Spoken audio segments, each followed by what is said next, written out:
This kid missed English class, first period, and he shows up to second period like nothing happened. People were wondering where he was. One of his friends leans in and asked, "Yo, why'd you miss English class? We turned in our essays today." And the kid just goes, "Oh, my cow was giving birth." Oh. He says it like it's the most normal thing ever. He still had mud on his boots, there was like hay coming out of his pockets, and he smelled a little weird. Probably from that cow birth. People just nodded, like, okay, yeah, farm kid stuff. Okay. And so what if he missed English, you know? His essay wasn't gonna win any awards at the state fair anyway, but his cow might. Huh? Okay. So this guy's at a crowded park, and there's a bunch of food trucks set up. There's no tables, no benches. Everyone's just sitting and eating on this concrete wall. Well, there's only one open spot left, and he begins walking towards it. And as he gets closer to this wall, he sees this lady rushing towards it. And she's dressed pretty nice, like she just left church or something. She begins jogging, but he beats her there.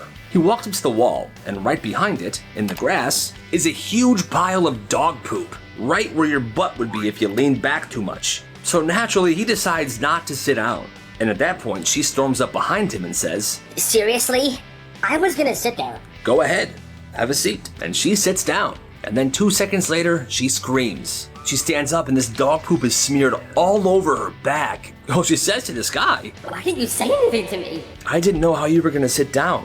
I thought you were just gonna perch on the ledge like a normal person." And she storms off, furious. But like she did try to race him there. At this one school, phones were banned in every classroom. Strictest policy anybody's ever seen. No loopholes. If you get caught, your phone is being taken. So one kid, he builds a business. "I'm gonna build a business." He buys a bunch of nice binders, ones with compartments, folders, sleeves, and he customizes every single one. These binders would have sections. Section 1, crossword puzzles. Section 2, original comic strips drawn by kids in the art program that he paid. Section 3, an area for doodles. Each binder also came with a bonus packet. Fun gel pens, highlighters, sometimes a fidget toy. And he calls these boredom binders. At first, people told him this was a goofy, dumb idea. But then one kid bought one and absolutely loved it. "Yo, it's actually lit. There's riddles, comics in there. I found this awesome pen. I'm gonna have to get one."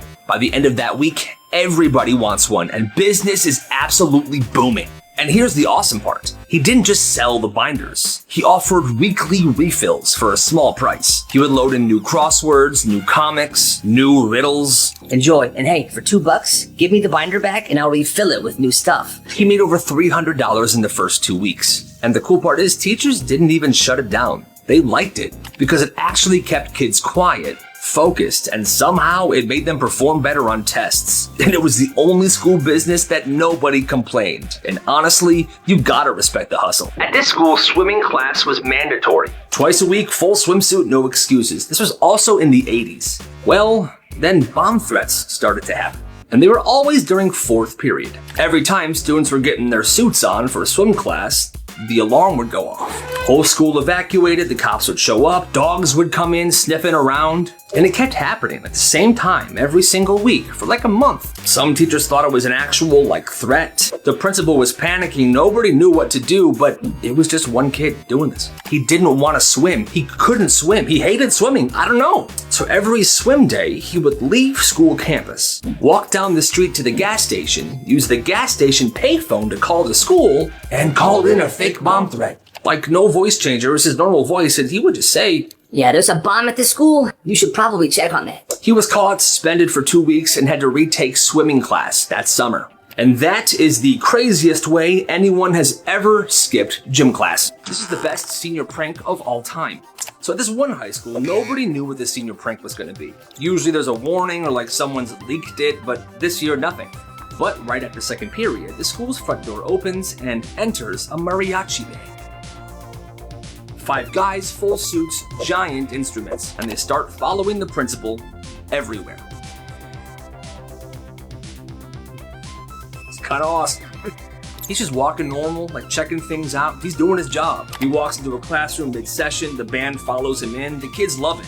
By lunch, it's a full event. Kids got their phones out, they're filming him, they're following him around the hallways like a freaking parade, and the principal is eating this up. He thinks it's absolutely hilarious. And at the end of the day, the band leaves. And that was it. And nobody got in trouble because, let's be real, that was awesome. Like I said, brilliant senior prank. When this dude was a kid, his mom made him memorize this phone number. Not hers, not his dad's, just the emergency number. He asked her once, whose number is this? If something bad ever happens and I'm not here, call this phone number. That was it. No explanation. So every week he would test himself. He would mouth the number silently in the mirror. He would write it over and over again in notebooks. It became this quiet obsession of his, like he couldn't stop thinking that one day he was gonna have to remember this number. Well, years passed, he never called it, until one day in college, it just hit him. Yo, something just hit me. He still remembered every single digit, so he called the phone number.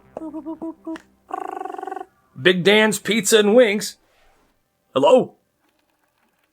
I said Big Dan's Pizza and Wings.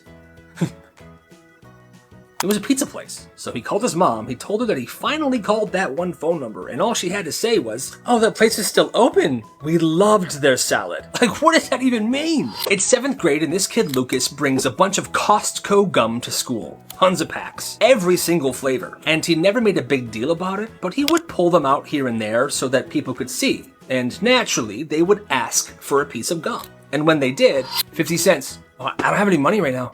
Oh, that's fine. Pay me later.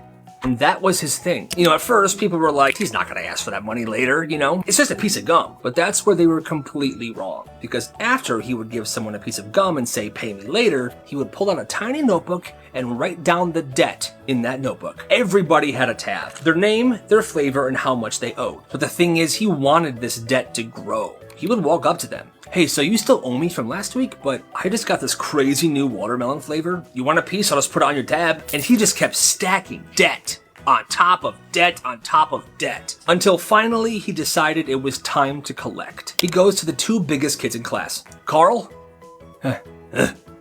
Mordecai? Yeah. I'll give you 10%. Here's the list.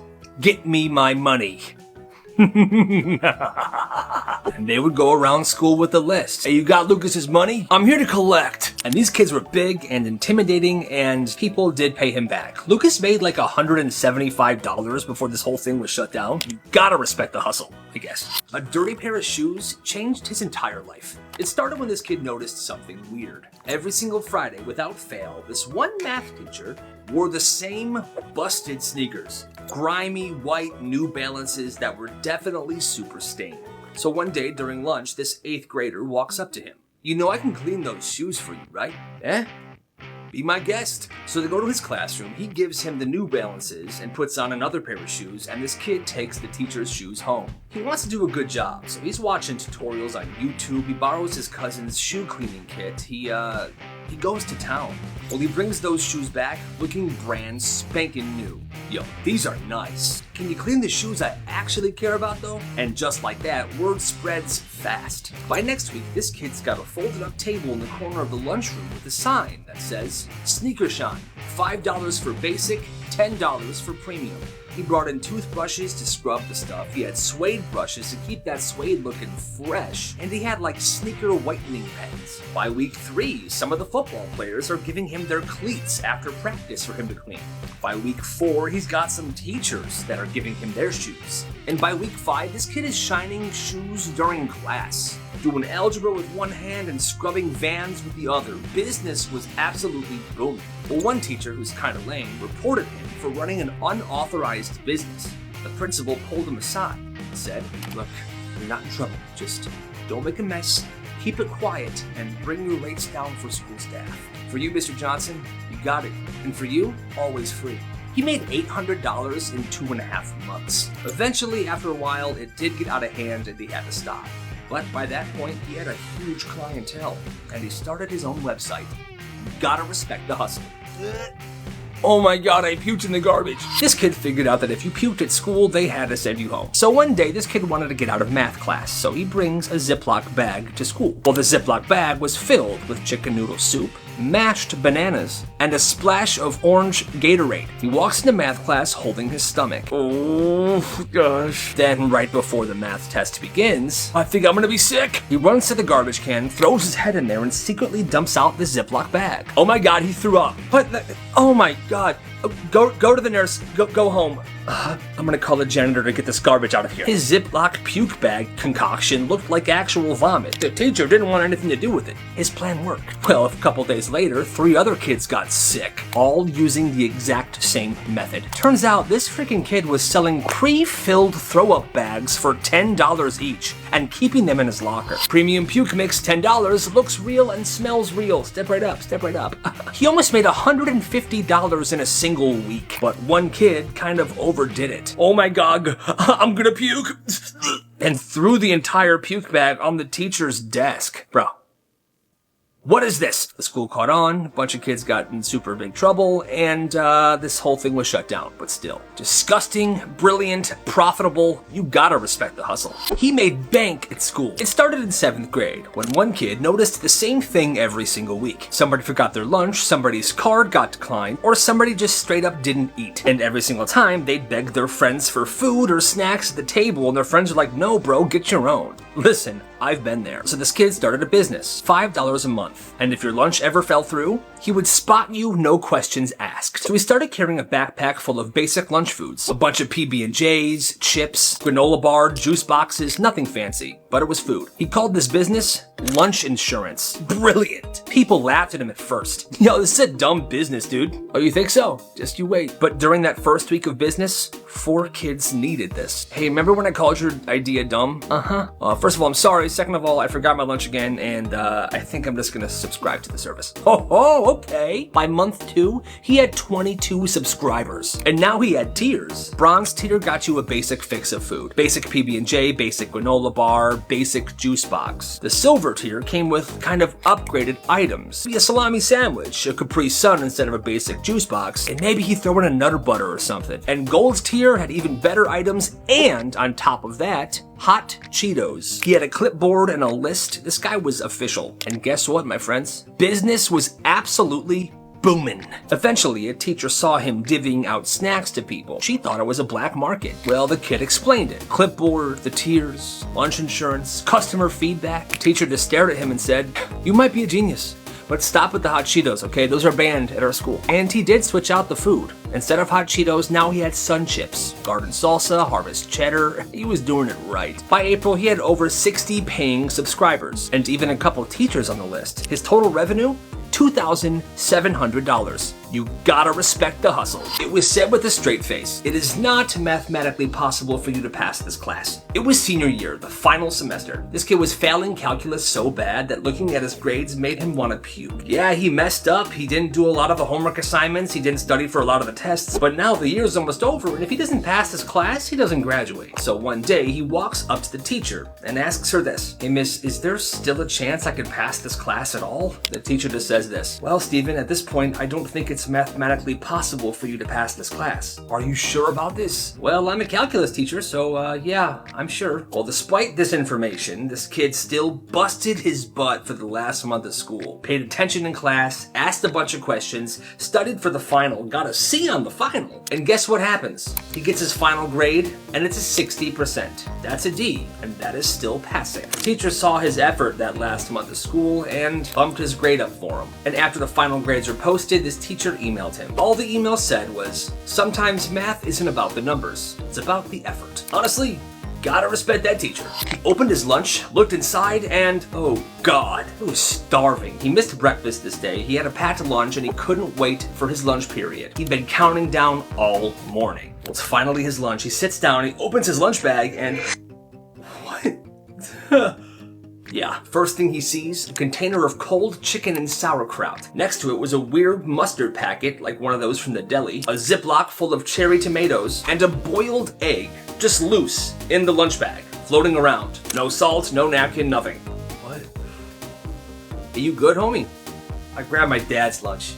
He packs it up, he doesn't eat, doesn't say a word for the rest of lunch. Carries the bag with him all day, and then after school, he goes home, and he walks into his kitchen. "Dad, what even is this?" "Ah, it's my lunch." "Yeah, I was wondering why I had yours." "Dude, it's nasty. It smells like vinegar, and there's just an egg in there, loose." "Hey, that's a good egg." "No, Dad, that's a sad egg. A very sad egg." And from that day forward, he made sure to triple check his lunches every morning before school. Honestly, I think that dad's lunch didn't sound too bad, myself.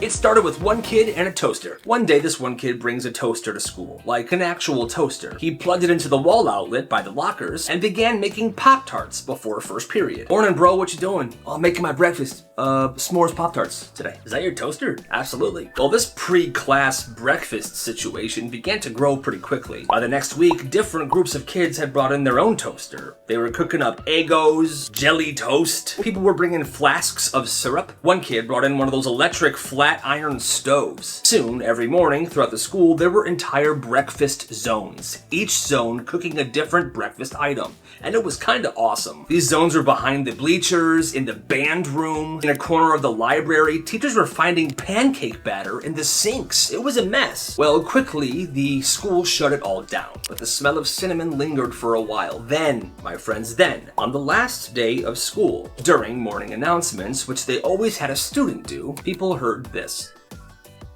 Oh my god. Did you guys smell that? The sound was the sizzling of bacon coming through the intercom in every room of the school, and people were beginning to smell the bacon. And right before they were able to turn off the intercom, everybody heard this. You can never take our breakfast. Long live breakfast. That kid wanted to end the year a legend, so he cooked bacon on the intercom to get back at the school for shutting down their breakfast clubs. On Monday, Mr. Davis said, "Bring a towel and wear old clothes on Friday, class." No explanation, that was it. And the rumors start instantly. Bro, we're painting. No, guys, we're making slime. One kid remembers seeing a package of unfilled water balloons in a Walgreens bag sitting on Mr. Davis's desk. No, guys, listen to me. It's water balloons. That seemed like the most reasonable explanation, and kids got hyped. By Friday, everyone's ready. One kid brings a change of clothes, one kid's wearing goggles. Most of the class is in their swimsuits. They're super hyped. Well, they get in Mr. Davis's class and they walk outside. There's water balloons everywhere, buckets full of them, and the weather's perfect. This is a dream come true. Yes. Literally a dream. Imagine a water balloon fight in the middle of a school day. That's when Mr. Davis says this. All right, class, today we are studying projectile motion. Huh? Each of you will take turns throwing one water balloon at that wall right there. Then we'll log your trajectory data and calculate your angles. That's it. It's an actual frickin' lesson. One by one, kids are launching water balloons at this blank wall. One kid really wanted to splash someone, so he fake stumbles and accidentally pops a balloon on one of his classmates. Oops. That felt nice. Hey, no fooling around. That's a 0 for both of you. Now, they were never promised a water balloon fight, but they built themselves up and they truly believed it. At Logan's house, there was one rule. Don't go near the piano room, ever. His mom said it was off limits for emotional reasons. His dad called it a sacred space. And anytime a guest walked past the room, the family would act weird. Nothing to see in this room. One time, Logan's friend leaned on the door and the mom freaked out. Yeah, so I was thinking that we can go to the, Hey! Well, that night during the sleepover, Logan admitted something. Yo, I've actually never been in the room myself either. You've never been in that room? No. Well, around 2 a.m., Logan's friend who was sleeping over just couldn't handle it anymore, so he got up and he snuck to the piano room. And then he opened the door.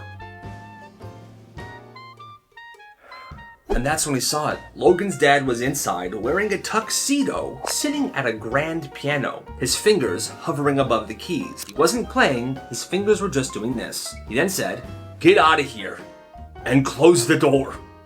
Okay. He slammed the door shut and went back to sleep. He later found out that Logan's dad had a very weird obsession with grand pianos, and apparently that time of night was his sacred time, so I don't know, super weird. He got punched on purpose and his plan worked. In 7th grade, this one kid, Zach, had been dealing with this guy named Tyler for a while now, and Tyler was a piece of work. He was loud, annoying, and constantly trying to get a rise out of Zach. Well, the thing is, Zach never let it get to him. He never shouted back, he never did anything mean to him, he didn't fight, he just waited. Until one Friday at dismissal, Zach saw his way. He sees Tyler standing over there by a locker, and he decides to enact his plan. It's time. Oh. Hey, yo! He walks by Tyler and softly and accidentally bumps him in the shoulder. Yo, what is your deal? Well, Tyler snaps, and all Zach does is stand there. Say something. He doesn't, and that makes him very mad. He then winds up and punches Zach right in the face. You know what, dude? Well, Zach stumbles back, throws up his hands like he's gonna fight back, but then he just says, Time out, time out, time out. Yeah, you just punched me in the face, man. I'm not gonna fight you back, though. Everyone's like, yo, what? Guys, I didn't hit him, right? Huh? Look, he hit me. I didn't hit him. Security rolls up, so does the principal. No, he bumped into me. He was gonna fight me. No, it's a crowded hallway. I didn't even touch you. You punched me. What happened? We were fighting, both of us. What happened? He punched me. I never swung. Zach didn't do anything. Tyler did. They looked at the cameras and everything checked out. Tyler was suspended for 3 days and Zach got nothing. The next day somebody asked Zach, yo dude, was that your plan the entire time? What can I say? I played chess. And that was his way of getting back at his bully without lifting a finger. Genius. This teacher stole a deceased girl's necklace. It was middle school science class. The teacher had them doing some drawings of cells and whatever science stuff, so he had brought out some crayons and colored pencils. Well, he was getting very mad because for the past few days, the students were not putting the class supplies away. And I guess it was really bothering him. But instead of saying something, he told the class, all right, class, we're doing something different tomorrow. I want you all to bring in something very important to you. Something that you would never want to lose. For what? Oh, you'll see. It's gonna be lovely. Well, they brought in their stuff. A girl brought in a necklace. It was the other half to the one she was wearing. Well, the one she brought in belonged to her friend who had died in a snowmobile accident the year before. Somebody else brought a family heirloom. One kid brought in his dad's old watch. His dad had passed away 2 years ago. So it was some pretty important stuff to these kids. Okay, really quick, everybody, hand me your items. Just put them up here on the desk, okay? He put all the items in a cardboard box and said, you will get these back when you start respecting my classroom and my supplies. Okay? What? My dad's watch. No, mister, I need the necklace back, please. He didn't care at all. All of this over some crayons and colored pencils. The class didn't get their things back for over a week. Some parents had to get involved. It was a very big thing, and he never apologized once. This kid started grading the teacher. It was a normal 7th grade class, and the teacher was exhausting. She talked too fast, she never explained anything, and her lessons were always boring. So before colonization, the Native Americans were showing signs of societal systems, and you see, it was really interesting because the colonization never happened. Well, this one kid, one day, decided to leave her a note. And it wasn't rude, it was a sticky note that he put on her desk. It said, you talk really fast, it's hard to keep up. And you skipped the lab yesterday. You were actually excited for that. He didn't sign it, and the next day, class feels different. She slows down, she starts with a story about her night. Guys, you won't believe it, last night, I was feeding my cat, and then later, I thought the cat food was tuna, and I ate some. And at the end of class, she says this. Also, class, if you ever have any thoughts about how I teach or suggestions, feel free to leave a note right here. You don't gotta sign it or anything. It's actually very helpful. And now notes are showing up every day. Please stop calling on the same 3 people. That video was actually kind of helpful. Can we do more labs or just something hands-on? She reads every single one, she adjusts, and class starts to feel human. Weeks later, a kid leaves this note. This is my favorite class now. Thank you. And she taped that note onto the whiteboard. Now that's a lovely story. This isn't Monsters, Inc. It was a Monday. The class voted on a movie to watch for Friday because they had been good and they had gotten good grades or something like that. Everyone voted. It was a huge thing. The final tally is that Monsters, Inc. was the movie that they were going to watch on Friday. Heck yeah. Monsters, Inc. is awesome. Even the teacher said, that's a great choice, class. I love that movie. Well, cut to Friday, somebody brought a big bag of popcorn and Ziploc bags. They were passing out popcorn to the whole class. People were hyped. The lights go off, everyone's ready, and then the teacher says this. Okay, class, today we are watching The Miracle of Wheat production, a 52-minute educational film made in 1987. You're gonna love this. Okay, so now everybody's confused. What the literal hell is happening right now? She presses play. The movie is grainy, the opening song is a banjo when you hear this. Let's take a journey through the fascinating world of wheat. Well, people don't really know what to say. The teacher's just sitting there smiling. Finally, one kid says loud enough for her to hear, yo, answer us. What happened to Monsters, Inc.? Well, I realize it might not be educational enough, but you guys are gonna love this movie, I promise. Give it a chance. And they never forgave her for what she did that day. It was supposed to be a normal middle school sleepover, but then things got crazy. It was 4 friends, they were all in 8th grade. They had the sleeping bags in the basement, Nerf gun, soda, the usual. They go upstairs, they're playing video games, but then one of the friends says this. Yo, what's that behind the fence over there? Oh, that's my neighbor's hot tub. We should go in it. Oh. Wait a minute. They laughed it off at first, but 1:30 a.m. hits. The parents are asleep, and they went outside. Are we really doing this? This is a bad idea, guys. Shut your mouth, Ralphie. Everyone chill out. We're going in. Next thing you know, all 4 of them are sitting in the neighbor's hot tub, snacking on Doritos, and someone's playing music from their phone. Okay, this is really nice. Pure relaxation, boys. Pure relaxation. Alright, we should get out soon, guys. Shut the hell up! Well, that's when, all of a sudden, the backyard floodlights go on. Oh my god, run! Yeah, there's 4 kids in my hot tub right now. Get out of here! The next morning, everybody's in the kitchen having breakfast. Everyone's worried about last night. Well, the doorbell rings. Oh, I'll get that. Wait, no! Hi, Mr. Johnson. Hi, Carol. We should have a conversation. She found out everyone gets in big trouble, but that sleepover went down in history as one of the greatest of all time. There's always that one kid in school that would do anything. Not for money or clout, just because. Well, at this school, there was one kid, and he would do whatever anyone dared him to do. Slap a kid with a piece of pizza? Alright. Take a dump in the urinal? I got you. Stand up on a lunch table in the middle of lunch and dump a chocolate milk on his head while he's screaming? He didn't just do it, he committed. People started testing him to see where the line was. I dare you to eat this ladybug, okay? I dare you to toss a spoonful of yogurt on the principal. That's easy. Yeah, there wasn't a line. He would do anything. But here's the weird part. In class, he was completely normal. Yo, what was the homework from yesterday? What was that small package he gave us? It's actually due tomorrow, but super easy. The last question's a trick question though, so be careful. But yeah, you guys should be fine. Let me know if you have any questions. Cool. Well, he didn't have any social media, no Instagram, no TikTok, no Snapchat. So after graduation, he disappeared. Nobody has seen him or heard from him ever since. No. He was in the back of the classroom, during a boring lecture, scrolling through his crush's Instagram page. I mean, pretty risky thing to do with the crush in the class, but that's what he was doing. Well, he's years deep into her Instagram page. As he's scrolling, his thumb grazes the heart. No. He panics and he accidentally goes back. So now he's got to scroll all the way down to find this picture that he accidentally liked from 5 years ago. His brain short circuits. The school's Wi-Fi so bad it's kind of lagging. Older posts aren't loading. No. He looks over at his crush and he sees that her notification went off and she's reaching for her phone. No. Meanwhile, during all this, his phone was at 1%, and it died. His face goes completely white. The guy next to him asks him, "Hey bro, you okay?" No, he wasn't okay. She looks at her phone. So he just gets up quickly and walks out of the room. Gotta go to the bathroom, I'll be right back. As he walks out, he looks behind and she's looking at him. So now his crush saw that he liked a photo from years ago during class, and now he's running out of the room. He probably looks insane. But his crush saw it, so he goes to the bathroom and he sits in the stall until the bell rings. He said he was so embarrassed he didn't go to school the next day, and when he did return, yeah, he got bullied. It was the school's Halloween costume contest. Everybody's in full costume. Teachers, judges, the whole gym is packed. Students are making their walks across the stage and the judges are judging. So one kid gets up and he's wearing a basic Walmart hot dog costume. But for some reason, the entire school went nuts when they saw it. Yes!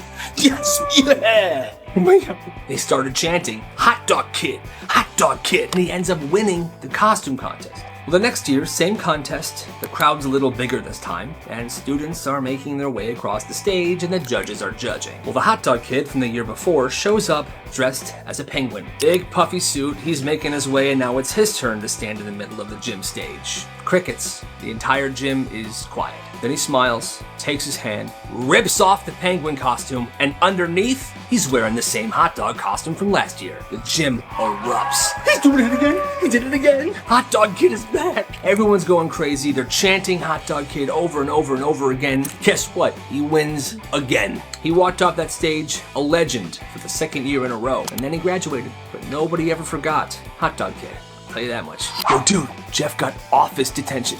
What? He is so cooked. There was this one school where regular detention happened in room 117. Boring. You sit, you do your homework, you write an essay, standard stuff. But there was another kind of detention that nobody ever wanted to go to. They called it office detention. Only certain kids ever got it. No warning, no explanation. Just a slip handed to them that said, "Report to the principal's office, 3 o'clock. God, no! Once they walked in, the door shut behind them. There were no windows in this office, which made it 10 times worse. No phones allowed. You weren't allowed to do your homework. You weren't allowed to do anything. What you did have to do in office detention was this. Just sit there, across from the principal, in total silence, staring at each other. Have a seat. Okay, this is office detention.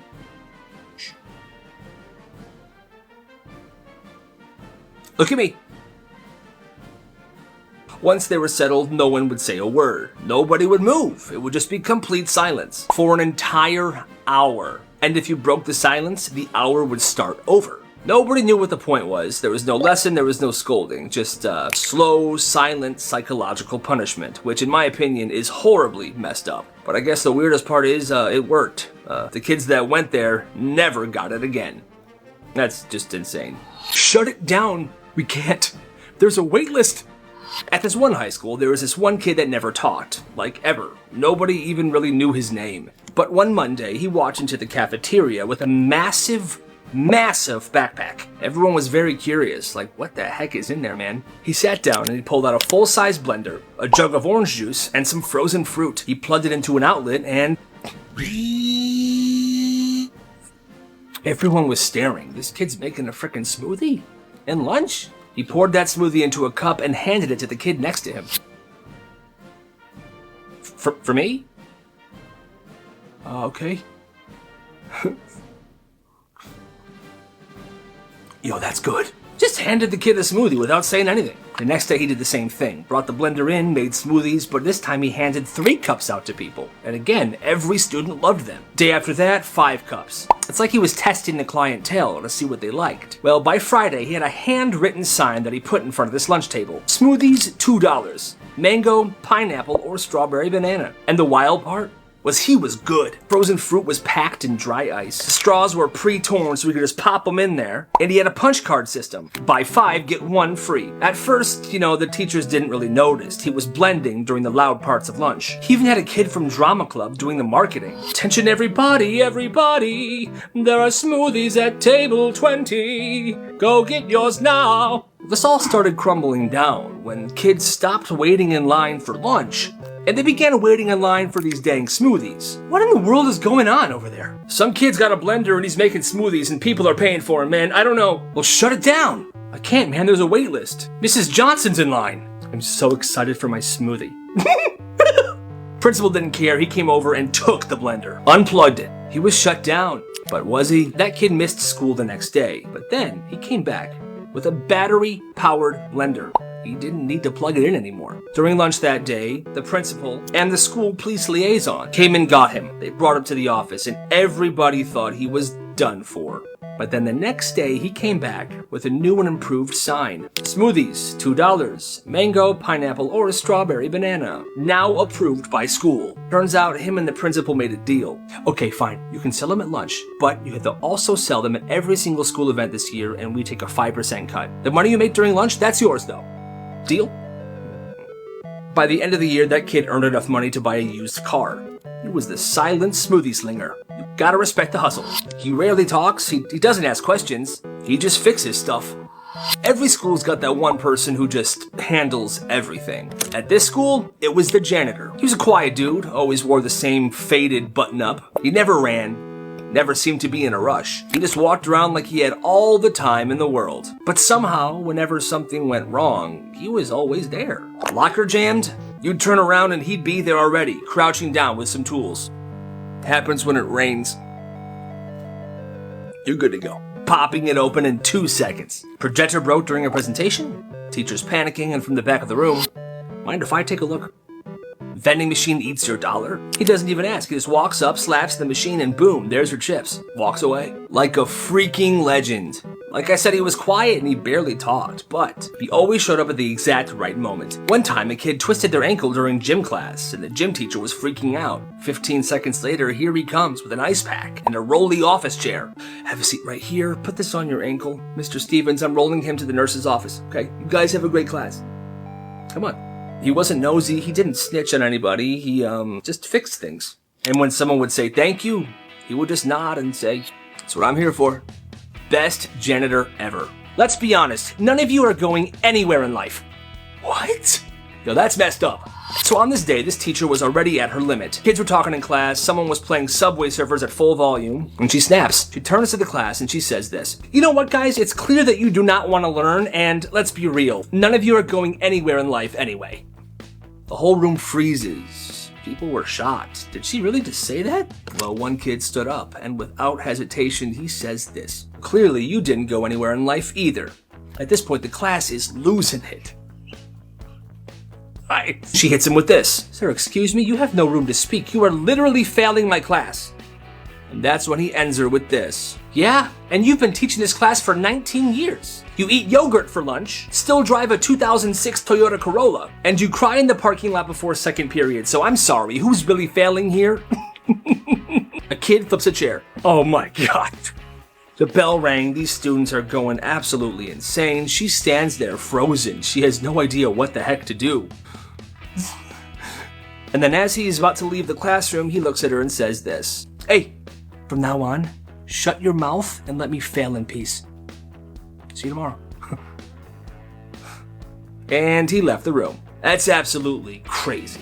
Dude, don't shoot it from there. If it sticks, I'm a legend. It started with one kid. He was bored during history class, and he sat in the last row of the room. So because he was bored, he pulled a rubber band from his backpack, and he shot it at the wall behind him. Thwap! It stuck to the wall. No one noticed. The next day, he did it again. Nice! Thwap! 2 rubber bands stuck to the wall, and then it became this thing. It was like an unspoken challenge for the kids that sat in the back of the room. The challenge would be to see if your rubber band can stick to the wall. And kids did whatever it took. They dipped these rubber bands in spit, juice, soda, anything that made them tacky enough to hold. It was disgusting, but it worked. And over time, the wall started to change. There were layers. Bands stuck on top of other bands. It looked like some weird, stretchy art project. And the teacher, he never turned around. He was one of those teachers that stood in the front of the class the whole time and he lectured from the board. He never noticed a thing. But then one day, they got a sub, and the sub noticed immediately. She walks in, she sees the wall, and she freezes. And all the students are waiting her to be grossed out or to snitch to the principal or something. But instead, she walks over, pulls out a pen, and leaves a note on the wall. When she walked away, the kids checked the note.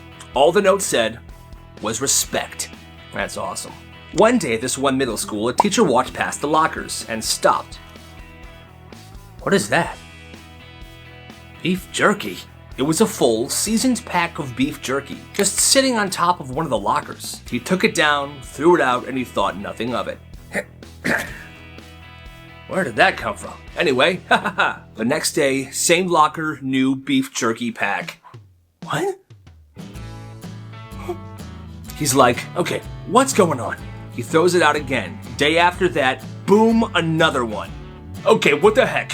Every single day. Take it down, a new one shows up. Take it down, a new one shows up. He even tried to catch whoever was doing this, like a stakeout, waiting around the corner with his coffee like it was a mission. Well, I'm gonna get you, you little monster, I'm gonna get you. But he missed it. He could never catch the person doing this. And word started spreading to the students. That locker area became a spectacle. Whenever the jerky would show up, students would be around taking pictures of it and honoring it like it was a shrine. And get this, it kept happening for a month. Sometimes the locker would change, sometimes it would be hidden better, but every single day, somewhere in the school, there would be beef jerky. Then one day it just stopped. No warning, no reveal, no note, no nothing. To this day, no one knows who did it. And honestly, that's legend behavior right there. Respect to the beef jerky kid. Wait, is he breathing? No, he's fine. He's built for this. This kid walks into class one day, and he realizes there's a quiz. Well, he didn't study at all. So instead of taking a 0, he decides to take a gamble. You see, there was this massive beanbag chair in the back of the classroom. Like one of those giant overstuffed ones that sinks when you sit in it, almost like it's quicksand. Well, this kid, he was small. Like strategically small, you know? The kind of kid who can blend in anywhere if he wanted to. So he gets into class a little bit early. He looks at the beanbag and then he looks at the clock. And he just goes for it. He walks to the back of the room, lowers himself in the beanbag, and just disappears. And it completely swallows him. Gone. No limbs, no face, just beanbag. From the teacher's desk, it looks empty back there. Just looked like a normal beanbag. She hands out the quiz, starts the timer, and doesn't say a word. She assumes this kid's absent. Meanwhile, he's just inside this beanbag, curled up in silence, just riding it out. And just as the bell rings and everybody else is grabbing their stuff, getting ready to leave the classroom, he rises from this beanbag like a ghost and just walks out. And to this day, that teacher still thinks he was absent on that quiz day. That's absolutely crazy. I'll give her a clean 7. Could have been worse. 7. Generous.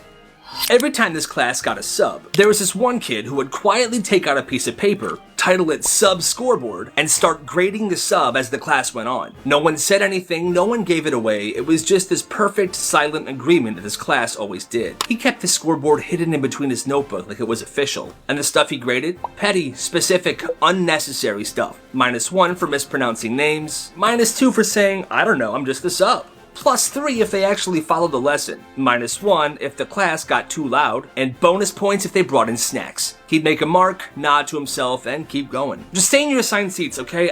I don't know, I'm just a sub. Then at the end of the class, right before the bell, he would walk up, fold the paper once, and hand it to the sub. Final score, 7 out of 10. Not bad. Some subs laughed, some were not amused at all, and one time this sub read the paper, looks at the kid and says, "You think you're funny? Let's see if the principal thinks this is funny." The kid just blinks, grabs the paper back, and adds one more score. -5, no sense of humor. He folds it again, hands it back, and he walks away. That kid is hilarious. Is that Miss Carter's voice? Oh my god, her mic is still on. One time, this teacher left the room to take a quick phone call, but she forgot that her microphone was on, and the entire class heard everything. So this teacher had one of those little mics that would clip to your shirt and connect to some speakers in the classroom because her voice was naturally very quiet. She gets a phone call, so she steps out into the hallway. She shuts the door behind her, and then suddenly, "No, because I'm not doing this again, Brian." It blasts through the classroom like an announcement. Everyone just goes dead silent. "You said you were going to handle the wedding invites, and now I'm the bad guy?" She was pacing the hallway, full on arguing with this Brian guy, but the room could hear every single word through the speakers. "I don't care if your mom doesn't like it, she's not the one getting married, Brian." Someone in the back whispered, "Brian is so done for, man." The teacher then walks back in, and the class is just sitting there silently staring at the speakers.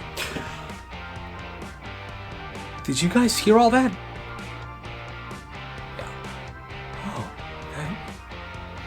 She turned bright red, turned off her mic, and went back to teaching like nothing happened. And here's the part that I'm sure some of you are wondering. The engagement was called off a couple months later. Yo, Jacob got lunch detention. Lucky. They called it lunch detention. It sounded terrifying. No talking, no food, no freedom, just an empty room and shame. But then this one kid gets sent there, and he comes back looking way too happy. Everyone's like, "Yo, are you good?" Bro, that was actually fire. Turns out, lunch detention wasn't even detention. There were snacks, there was music, there was a frickin' couch. So the teacher that was running it was super chill. People would be playing Uno in the corner, nobody wanted to leave. So here's what happened. A while back, the principal asked this one teacher to run lunch detention. He did. Nobody ever questioned it, and the principal never checked in, he never stopped by.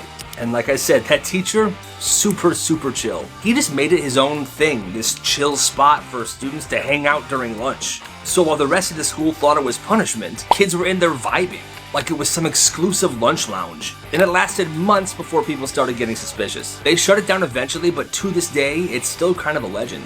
They called it lunch detention, but it was basically club detention, right? That's his search history? Yup. Oh my. This teacher left his smartboard on when he went to the bathroom, and he completely exposed himself. Not like that, chill. But his laptop was still connected, still unlocked, and the screen was just sitting there. At first, nobody cared, but then somebody looked up and noticed something. There was a tab open next to the one that he had up, and it had his full name on it. Yo, wait, did he Google himself? Oh my god, he did. So they clicked it, and yes, he had Googled himself. Full name typed into Google. And there were other tabs open too, of like photos. And one of the photos was from some old college article. And the photo was zoomed in on his face, like he was looking for a version of himself that he used to be. They started checking other tabs. One said, "How to become a principal." Another said, "Can teachers date each other?" And the last one just said, "Meme template." Kids were laughing, they were taking pictures, but then the door opened.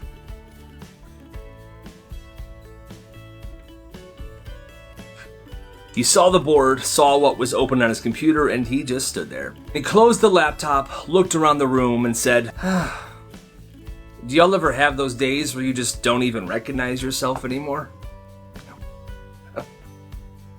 He then just sat back down at his desk, and nobody said a word after that. They said it was actually a pretty sad moment. Poor guy.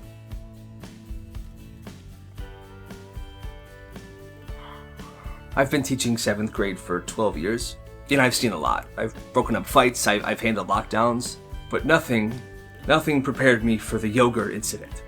It was a Thursday, it was quiet, and the students were working on some packet.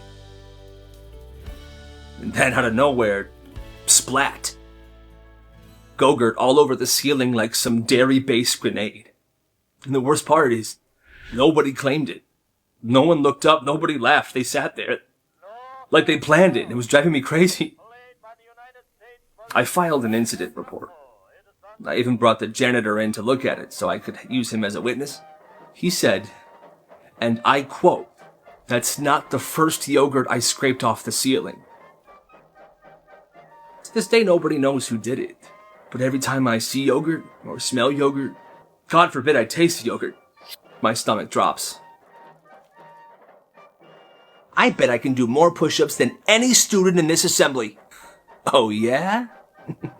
So this one principal was mad cocky, always walking around like he was the final boss of the school or something. Well, one time during an assembly, he was giving a full speech about discipline and mental toughness or whatever. And in the middle of it, he goes, "I bet I can do more push-ups than any student in this assembly." Everybody laughed. They thought he was joking. But then this one kid stands up and says, "All right, bet."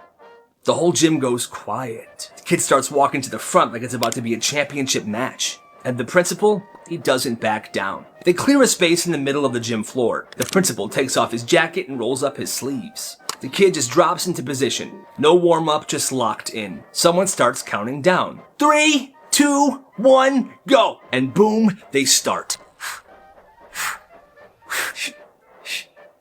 Everyone's cheering, cameras are out. They hit 20, 30, 35 push-ups. The principal's arms start shaking, his face is red, he's sweating. And the kid, well, he's staring him down mid-push-up. Like he wants this man to quit. 40, 45, 50 push-ups, and boom. Principal falls face first into the gym floor. Just collapses. He's done. The gym goes dead silent once again. And the kid, well, he stands up. He raises one fist in the air. People are screaming and jumping, and this kid is feeling good.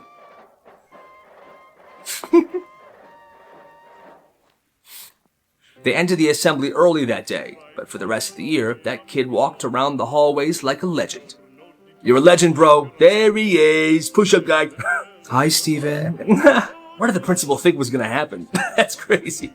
"It's frozen. Run."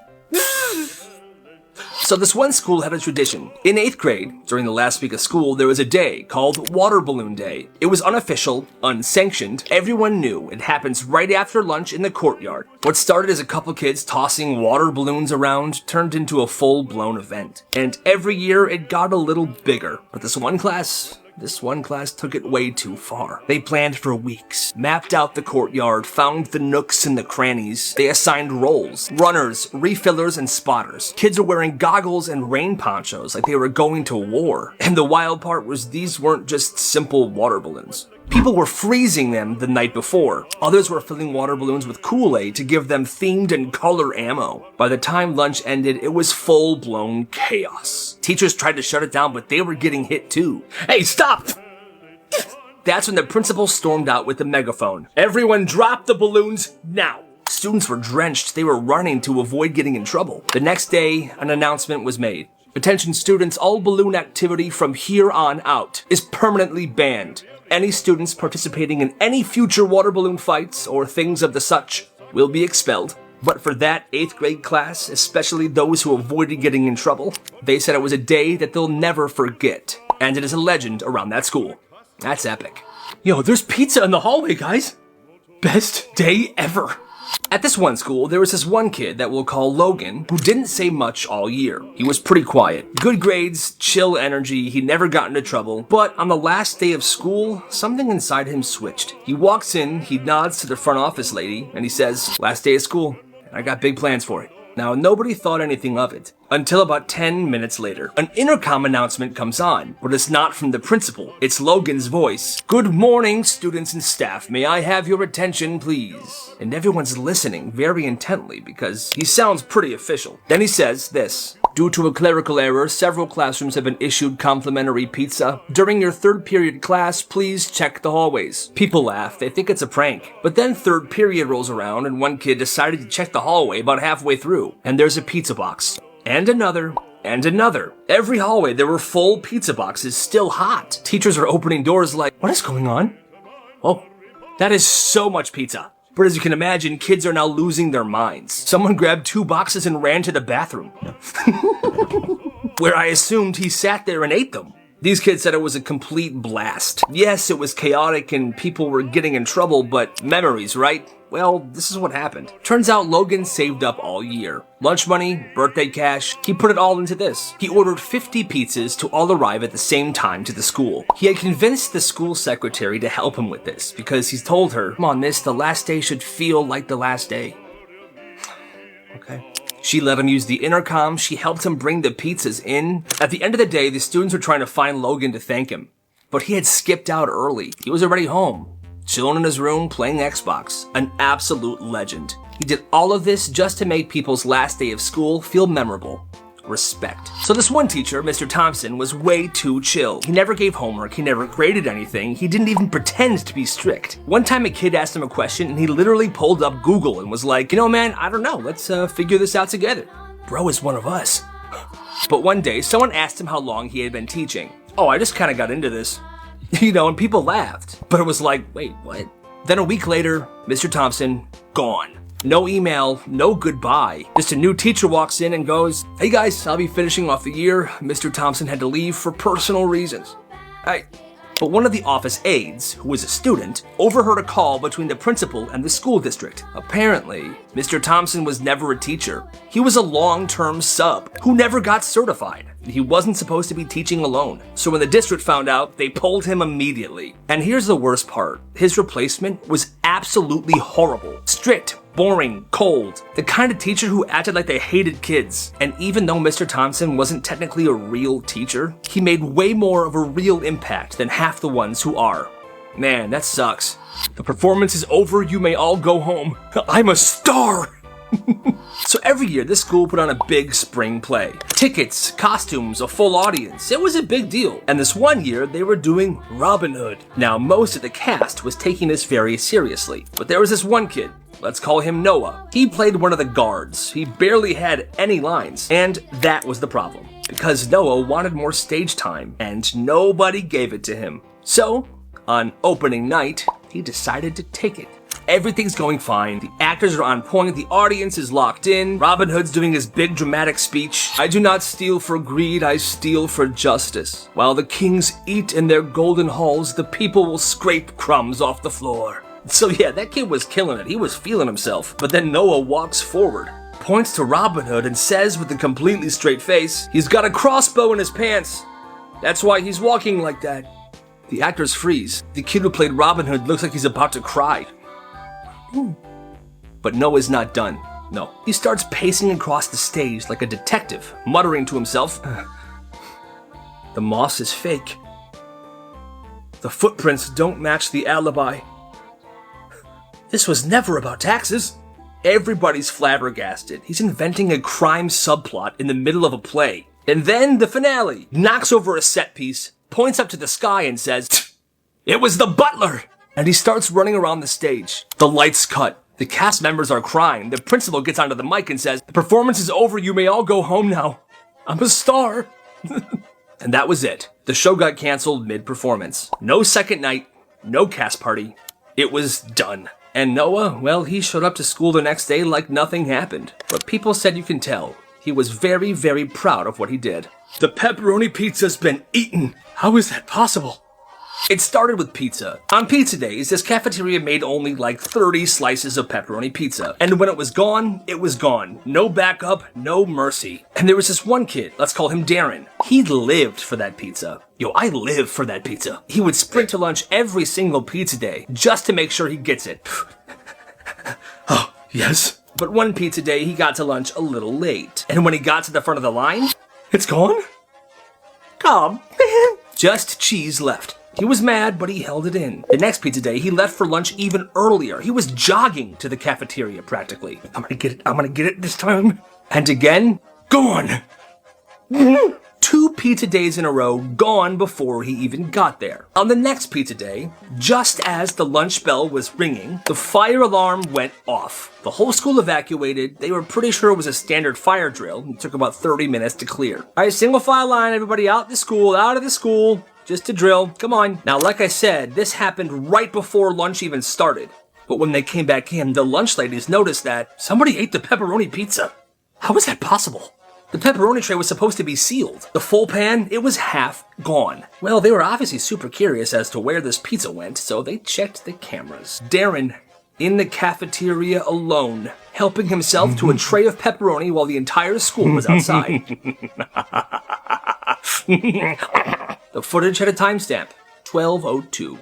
That's 2 minutes after the fire alarm went off. He was suspended on the spot, and there were rumors about legal charges. But nobody knows what really happened because the kid actually never came back to that school. All we know is Darren got his pizza. But at what cost? You didn't even look at the slides? Nope. Bro, we're gonna fail! So there was this one group project in 8th grade that counted for 25% of the final grade. Like it was a serious end-of-the-year multi-slide, multi-day situation here. And this one group had 3 kids that really cared. And then there was Jeff. Jeff did nothing. Didn't come to the prep meetings, didn't contribute to the slides, didn't even open the Google Doc. All he said was, just tell me what I need to say. And they tried. They gave him a script. He didn't look at it. He didn't practice. Didn't even show up to the final rehearsal that they were doing. Fast forward to presentation day. Everyone's in their best outfits. Posters were ready. The slides were cued. And 30 seconds before their group is called, Jeff walks into class like he had just woken up. Hey, what's up, guys? The group is panicking. One kid tells him, are you kidding me right now, dude? You know what? Just stand there, okay? Don't say anything. Don't mess this up for us. They get up front. Everyone is nervous. And then out of nowhere, Jeff starts talking. No slides, no notes, just straight off the dome. Our project explores the intersection of environmental policy and youth activism, and we believe change happens locally. The teacher's face lit up. The group, they were stunned. And by the time Jeff was done, people were clapping. They clapped. They got an A+, perfect score. And as soon as they sit back down, Jeff leans over and says, I told you I'd come through. After that, nobody trusted Jeff, but everybody remembered that presentation. And even the teacher brought it up the next year. But it's crazy because with 0 prep, 0 effort, and 0 teamwork, Jeff gave the best speech in the class, and nobody could explain it. Today, we simulate chaos. There was this one day at this one middle school where the principal made a huge deal about this upcoming assembly. It was a full school event, mandatory attendance. And apparently, they'd be reviewing emergency protocols. So everybody thought it was going to be a boring fire drill type situation. Or one of those lockdown walkthroughs. But no. It was way different. When the students got into the gym, the lights were off. A fog machine was going and the janitor was standing there in firefighter gear, just waiting. That's when the principal grabbed the mic and said, today, we simulate chaos.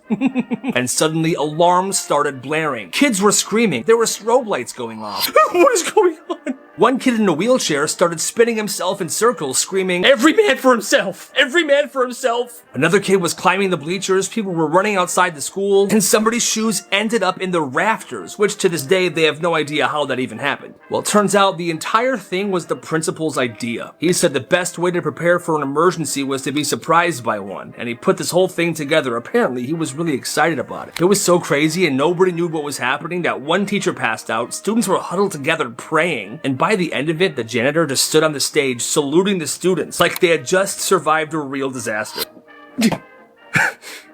Nice! Good work, team! The next week, the school board banned all unauthorized drills. So yeah, they were supposed to learn what to do in an emergency. Instead, they learned what happens when a principal goes completely off script. It's kinda legendary though, I'm not gonna lie. There was a rumor that a kid at this school wasn't allowed to take tests. What? Quizzes, no exams, no finals, nothing. At first, everyone thought he was faking it, like, okay bro, test anxiety isn't a personality, get over it. But then the truth came out. This kid barely talked to anybody. No backpack, no pencil case, just showed up, sat down, and left. And every time there was a test, he was suddenly gone, like clockwork. People started making jokes like, he's got a medical exemption from Scantrons, or he's so smart they don't need to test him. But then one day a teacher slipped up. She was handing back test scores and looked straight at him and said, oh right, you don't take these. And he just nodded like it was completely normal. Turns out his dad was one of the district lawyers. And a few years back, the school messed up his IEP so badly that his family sued. IEP stands for Individualized Education Program. Well, like I said, his family sued, and they won. And part of the settlement, he didn't have to take any standardized tests until graduation. So yeah, the rumor was real. He had a real legal pass to never take a test ever again. You're late. And you're a... There was this kid, let's call him Marcus, that was always like 30 seconds late to class. Every day. And his teacher, let's call her Miss Harris, she hated that. I hate that. So one day, Marcus walks in, super chill, backpack half unzipped, no rush at all. And yes, he was around 30 seconds late.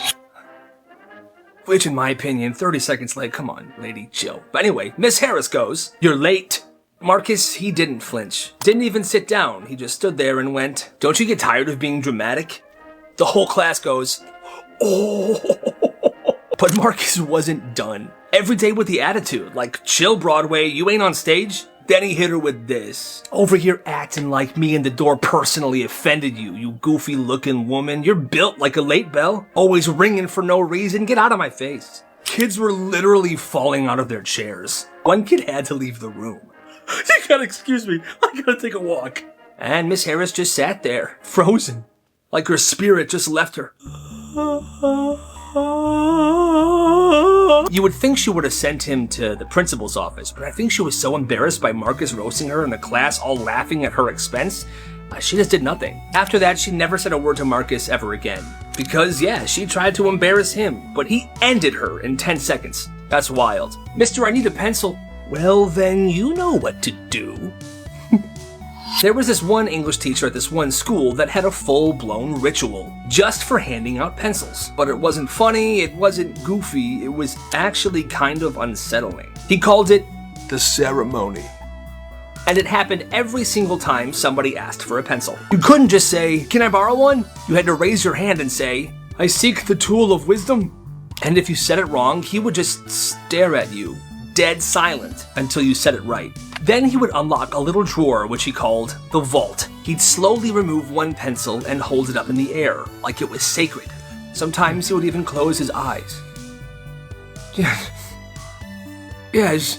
And before he would hand it over, he would look at the entire class and go, "Together now, use it well, write with honor." He said this binded the exchange, and if somebody in the class didn't say it with everybody, he would just hold onto the pencil and wait. And here's the part that really unsettled people. If you disrespected the ceremony, like if you laughed or whispered or rolled your eyes, he would mark your name down in a little red notebook.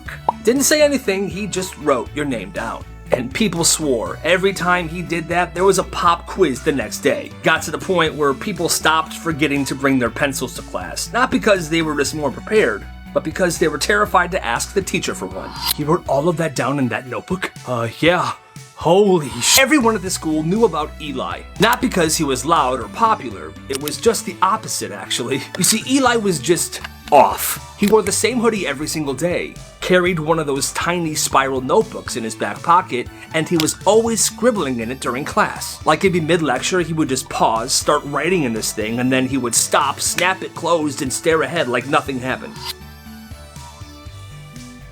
Now, people assumed it was a sketchbook or he was writing stories or something, but the rumors started flying pretty quick. Some kids thought it was a hit list. Others thought he was writing creepy fan fiction. It got to a point where a teacher actually pulled him aside to ask him about it. Eli just said, "It's nothing bad, I just like to keep track of things." And for a while, that was enough, until someone found one of the notebooks. It fell out of his pocket during gym class. Oh my god. Yo, Steven, is that what I think it is? Yup. And yeah, it wasn't a hit list, but it was weird. He had pages dedicated to different people, not in a creepy way, more like stats. Stuff like, Jamie asks to borrow a pencil 3 times a week. Mr. Grant pretends he doesn't see phones on desks. Cafeteria, chicken sandwich rotation is every 6 days. It was like he was documenting the entire school. Patterns, routines, habits, everything. And the weirdest part, he was right. Everything he wrote down was dead on accurate. He had memorized the school's entire system and everybody in it. After that, people stopped making jokes because anytime somebody wanted to know something, like what day pizza was coming back, when Mr. Grant gave pop quizzes, what the fire drill schedule looked like, they didn't ask the office or the teachers. They asked Eli. So yeah, he wasn't a problem. He was a database. When this dude was a kid, he was spending the night at his friend's house. It was a super hot day and they had just come back in from playing outside. And these dudes were scoundrels. They were playing with mud and dirt, sand. They were sweaty. So before dinner, this kid wanted to take a shower. So he figured that wouldn't be an issue. He grabs a towel, he walks to the bathroom, and as he's about to close the door, his friend's mom says, "Hey, no showers before dinner." This kid kind of laughs because obviously she's joking, right? I mean it. He paused. He was like, why? Cause it confuses your stomach. Confuses your stomach? What the heck is she talking about? He stood there, still sweaty, covered in dirt, mud, sand, towel in his hand, with his friend's whole family nodding to him like this is some normal situation. So he sat at the table, feeling completely nasty and trying to eat a slab of lasagna that he said was super mid. And when he was finally done, he stood up to go use the shower. "That was great, thank you, I'm gonna go shower." And that's when his friend's mom said this. "No, wait at least an hour. Your body needs time to transition." "I think my body's fine. I'm just gonna wait at least an hour. Your body needs time to transition." At that moment, he just sat back down and silently decided that he was never gonna come to this friend's house ever again. This teacher straight up embarrassed herself. Back in 3rd grade, this teacher was doing a lesson on animals. So, can anybody name me a mammal? This one kid, we'll call him Mason, raised his hand excitedly. "Oh, a platypus!" The teacher kind of frowned. "Oh, no, sweetie, mammals don't lay eggs, and platypuses lay eggs. It's a bird." "You are wrong." Mason looked confused. "But the platypus is a mammal." "Don't you argue with me, it's unbecoming." "I'm not arguing, now you're being disrespectful." Mason just sat there quietly. But that night, he did some work of his own. The next day, Mason came into school with printouts, scientific articles, diagrams, highlighted textbook pages. This kid had evidence. He was ready to prove this teacher wrong. So in class, he walked right up to her desk, and in front of the entire class, he said, "Excuse me? Just so you know, the platypus is a mammal. Look, it lays eggs, but it still makes milk, and that's what makes it a mammal." This is... I've been teaching for 15 years. I think, yeah, and you've been wrong for every single one of them. Boom. Class exploded. At this point, the teacher was fuming. "Go to the office now." But when he explained what happened to the principal, even the principal was like, "Yeah, man, you're right. Platypus is a mammal." And he didn't get in trouble at all. After that day, Mason never got another question wrong in that class because she never called on him again. His friend's house had the weirdest rule ever. This dude said when he was younger, he was spending the weekend at one of his friend's house. They were in the kitchen getting snacks when his friend casually said, "Hey bro, don't eat the last chip." He grabbed the chip bag that his friend was talking about. He opened it and looked inside. There was literally one chip left in this bag. One chip. Why not? Because the last chip is for the house. What? He laughed. He thought he was joking and he popped that chip in his mouth. He ate it. Okay.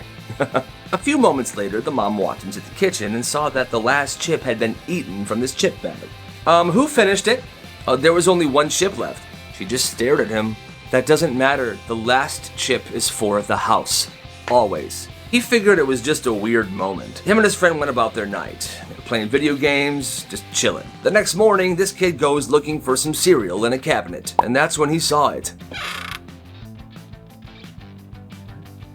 Dozens of snack bags, all of them open, each with exactly one chip left. At this point, he was like, what is going on with his family? "Bro, what is this?" "That's the house's cabinet, and those are the house's chips. Did you not listen to my mom yesterday?" "Bro, what?" At that point, this kid was just hungry. He called his mom, and she came to pick him up. What is with these weird families, man? Phone দিয়ে যেতেছি ফোনই ধরো না, তোমার phone ধরার কোনো নামই নাই, কোনো কথা, তোমার ফোন ধরো না কেন? এবারে এক্সামের প্রিপারেশন কিরকম তোদের? আমি তো খুবই এক্সাইটেড কারণ আমার প্রিপারেশন খুবই ভালো। ঈশান দরজা খোল। কি বুঝতেছি না।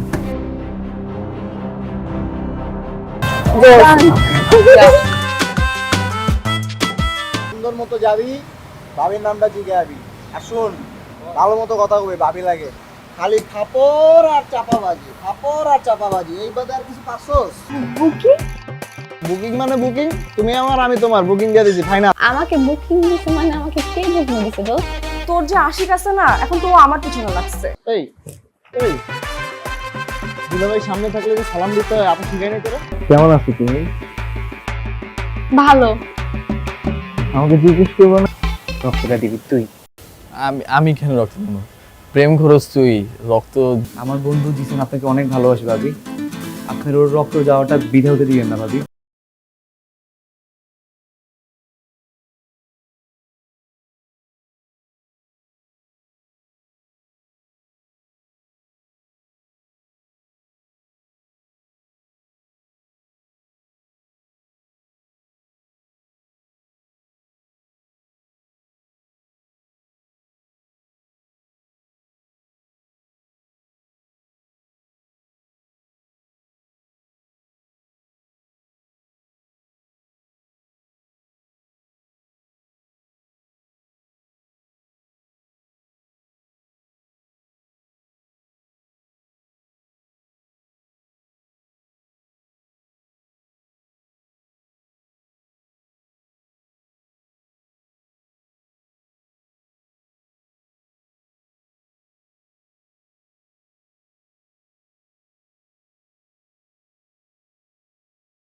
তাই তো কেন ফোন যায়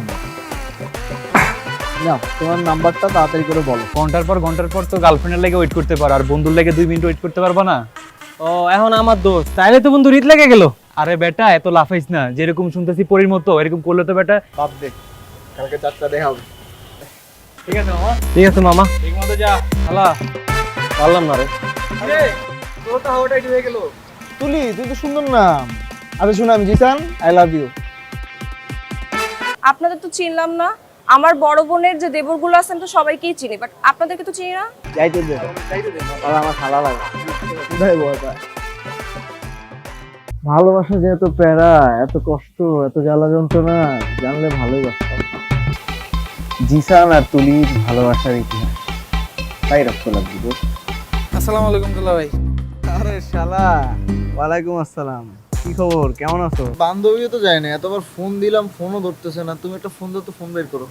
কি বলেন দুলা ভাই, ও যায় নাই? কথা হইছে, ভাইয়া বলছে যে ভাইয়া আমাদের কোচিং এর সামনে আর আসবে না, আর তোকে ডিস্টার্বও করবে না। পারবো না। কারণ না আমি 1 থেকে 3 গুনবো না বাবা। প্রেম হইলেই হবে, প্রেম হইলে এমনি ডিফারেন্স হবে বাবা। আমার খালি ওরে দরকার।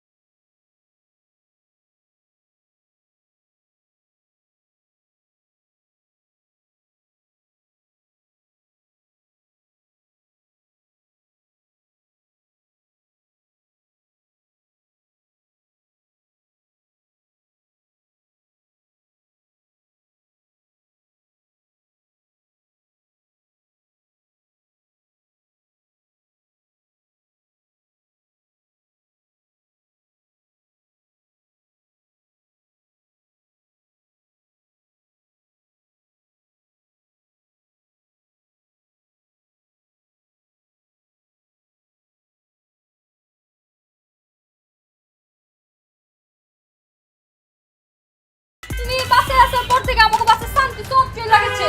হাই হাই খাইছে কোচটা কি তুমি? তুমি একটা ভিডিও কল করে পাঠাও প্লিজ প্লিজ।